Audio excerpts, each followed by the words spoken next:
নমস্কার বন্ধুরা, আজকে নিয়ে এসেছি সুন্দর একটি রেসিপি, ডিম আলুর ঝোল। প্রথমে আমি কড়াইতে জল নিয়ে নিয়েছি। তারপরে একে একে ডিমগুলো ধুয়ে দিয়ে দেবো। তারপরে দিয়ে দেবো সেদ্ধ হওয়ার জন্য।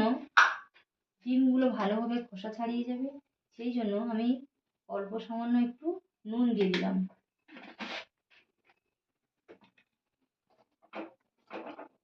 ততক্ষণ সেদ্ধ হতে থাকুক, ততক্ষণ আমি সব কিছু উপকরণগুলো ভালোভাবে তৈরি করে নিই। সব আলু ডিম সেদ্ধ হয়ে গেছে।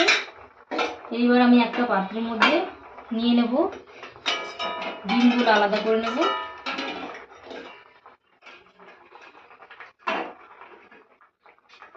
একটা ঝাড়ের মধ্যে আলুগুলো একটা একটা করে তুলে নেব,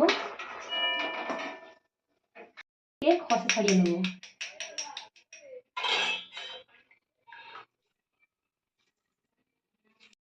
এইবার চলে এসেছি রান্নাঘরে। প্রথমে আমি কড়াইতে তেল দিয়ে দেবো। এইবার গরম হয়ে গেছে বন্ধুরা। প্রথমে আমি কড়াইতে অল্প সামান্য নুন দিয়ে দেবো। ডিমগুলো ভাজার সময় জ্বলবে না। আর একটু হলুদ গুঁড়ো দিয়ে দেবো।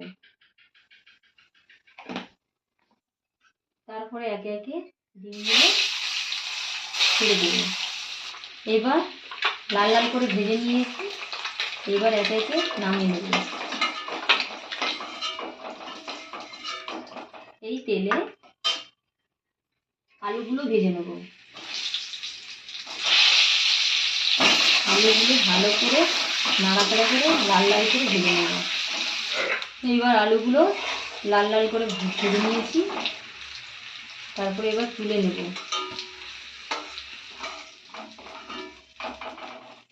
কড়াইতে সামান্য তেল দিয়ে দেবো। আমি রান্নার উপকরণগুলো বলে দিই। প্রথমে পেঁয়াজ বাটা, আদা বাটা, জিরে বাটা, রসুন বাটা আর গোটা 3-4টে লঙ্কা বাটা, শুকনো লঙ্কা বাটা আর ধনে বাটা। প্রথমে আমি দিয়ে দেব রসুন বাটা, তারপরে পেঁয়াজ বাটা, তারপরে আদা বাটা, লঙ্কা বাটা।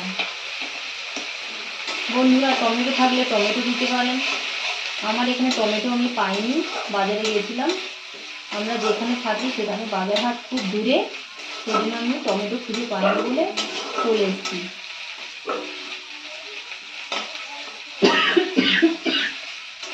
আমি হাফ চামচ মতো হলুদ গুঁড়ো দিয়ে দেবো। দেখুন বন্ধুরা, মশলা থেকে তেল ছাড়ছে। এবার যে গোটা ধনে আমি বেটে রেখেছিলাম, সেই গোটা ধনে একটু সামান্য জল দিয়ে দেবো।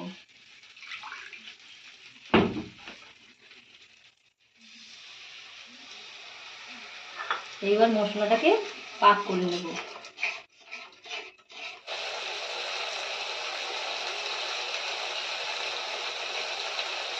দেখুন বন্ধুরা, আমার মশলা রেডি হয়ে গেছে। মশলা থেকে তেল ছাড়ছে। এবার আমি দিয়ে দেবো ভেজে রাখা আলু। আলুটা ভালো করে কষিয়ে, এবার সামান্য একটু নুন দেব।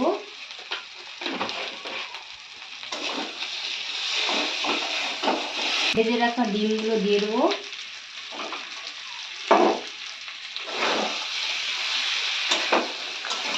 বেটে রেখেছিলাম সেই জিরেটা আমি দিয়ে দেবো। 1 চামচ মতো জিরে, কাঁচা জিরে আমি বেটে রেখেছিলাম।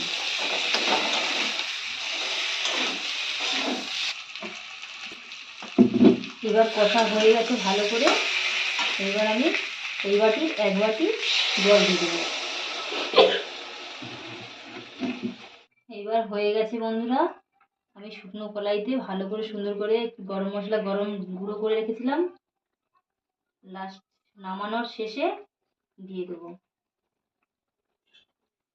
দেখুন বন্ধুরা, কত সুন্দর হয়েছে ডিমের ঝোল। আপনারা বাড়িতে ট্রাই করে দেখবেন। ভালো লাগলে লাইক, কমেন্ট, শেয়ার করবেন আর সাবস্ক্রাইব করতে ভুলবেন না।